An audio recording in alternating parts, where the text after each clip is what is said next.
if you are a brother out there who is delivering messages of truth, I encourage you to be careful and have some security. I'm just saying. Now, um, this video here is entitled The Destruction of the Black Males.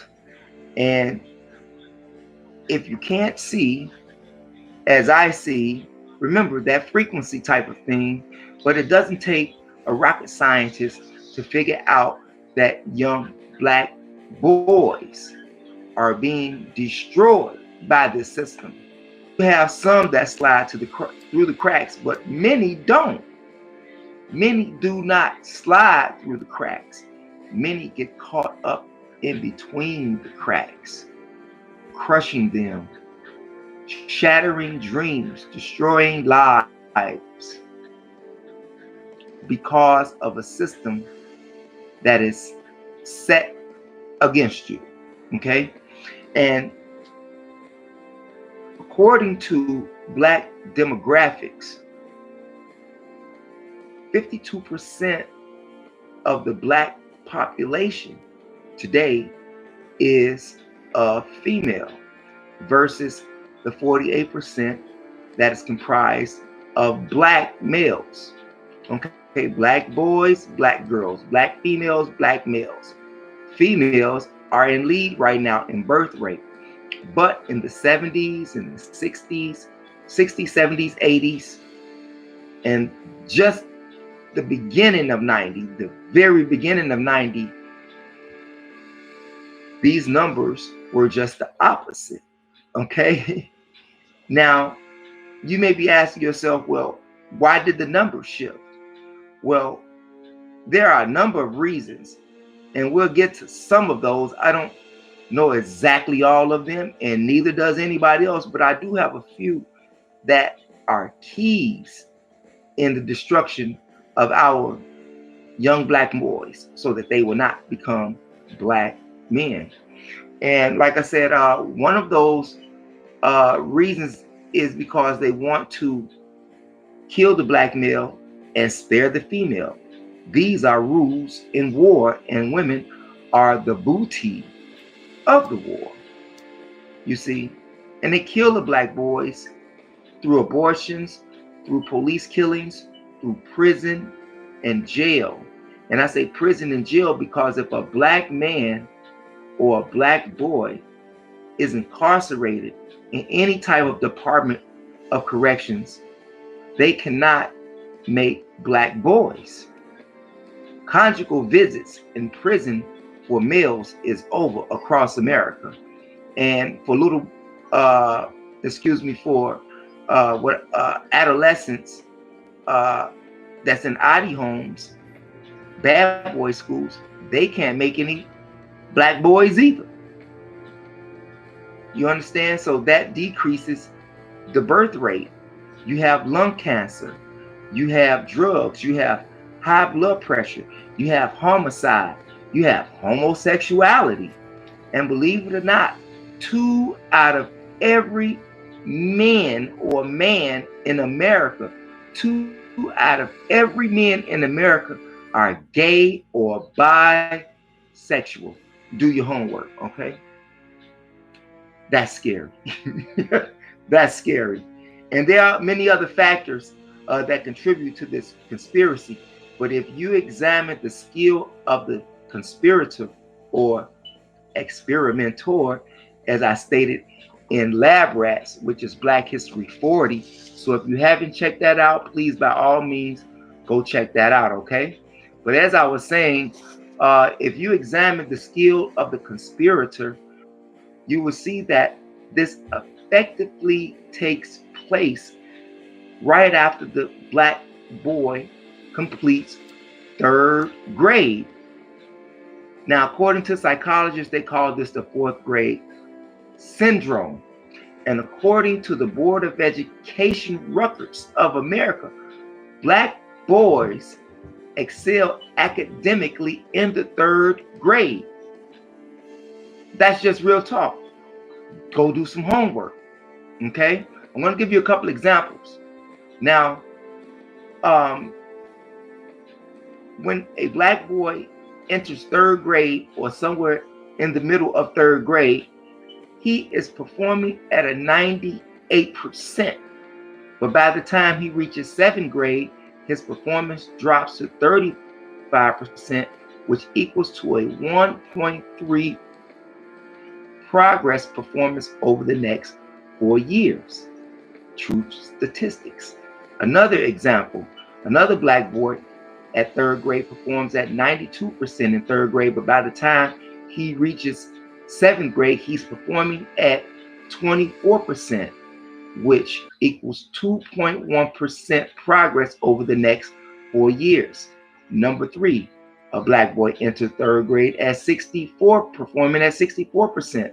But by the time he reaches seventh grade, he's functioning at or performing at 24%, which is actually a zero progress rate over the next 4 years. Think about that. There are 3 critical stages in a black boy's development: 0 through 9, which is infancy, 9 through 13, adolescent, and 13 through 18. Now, at the ages of 13 through 18, you can see his negativity. Some have already dropped out of school, lacking guidance, running with gangs, selling drugs. And it's more difficult to see that when the boy is 9 years of age, when the boy begins to sit at the back of the classroom, 9 years of age when he begins to stop asking questions, 9 years of age when he begins to start cheating on his tests, and 9 years of age when a ball becomes more important than his books. We as black men must step up and help stop this frozen state of existence that plagues young black boys. Do you agree with me? If you agree with me, raise your hand. That's what I'm saying. How could they make them decrease in their performance? And what is with this fourth grade syndrome?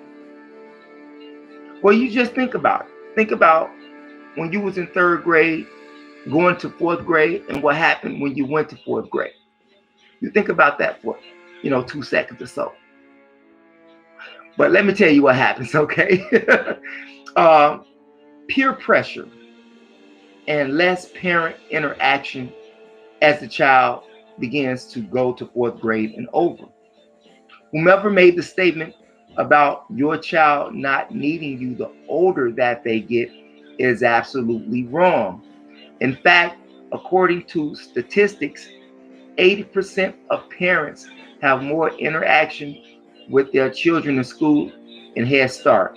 80% of them participate and are present and are interacting with the child as he, because we're talking about young black boys, when they are in Head Start. By the time they get to elementary school, that number of interaction and caring and seeing what's going on with the boy in elementary school has dropped from 80% to 30%. And by the time the boy gets to high school, it's become a parent joke, basically. It's an actual fact that only a man can teach a boy how to be a man. Now, granted, there are a lot of black women out there who have raised their daughters and showed them how to be a woman, but they have loved their son. Why? Because they cannot teach them how to be a man.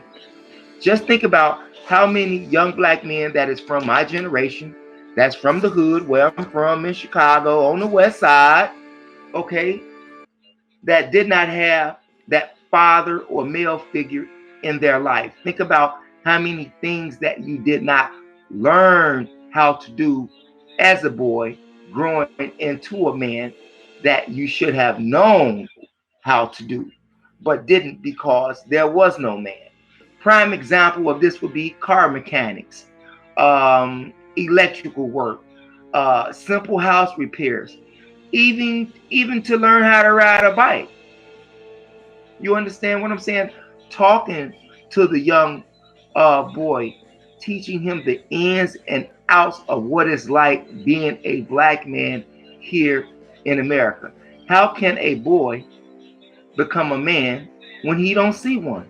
As I stated earlier, anywhere from 13 to 18, they are already in the streets, and the streets does a poor job in raising a boy to be a man, but it does a great job in teaching a boy how to be a pimp, how to be a pusher, how to be a criminal, and how to be a homosexual.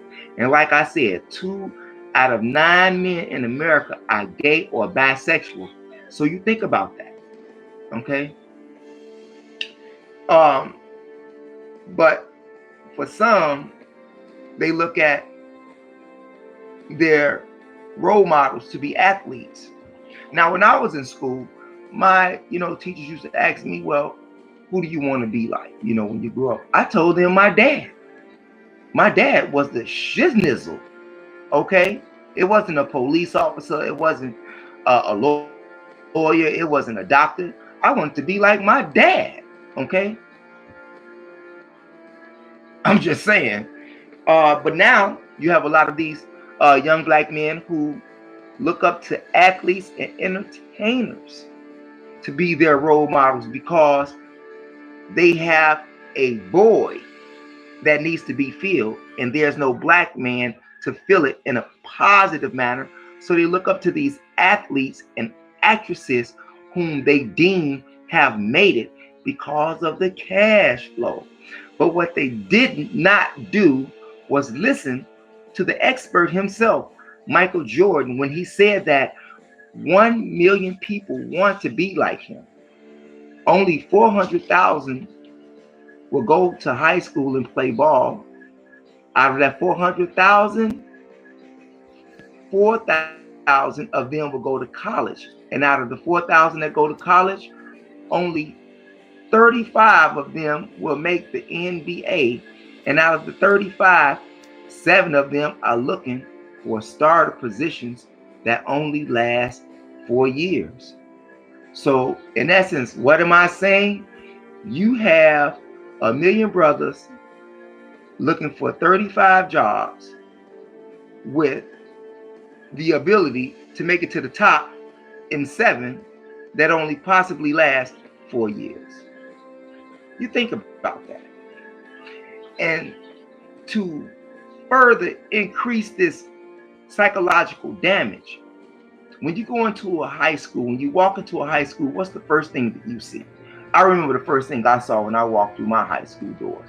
We had the big trophy case of sports, basketball, football, hockey, or whatever, So what is that saying to me? That's saying to me that the school honors athletes more than they do scholars. I'm just saying. And the same psychology that they put on them, they put on you.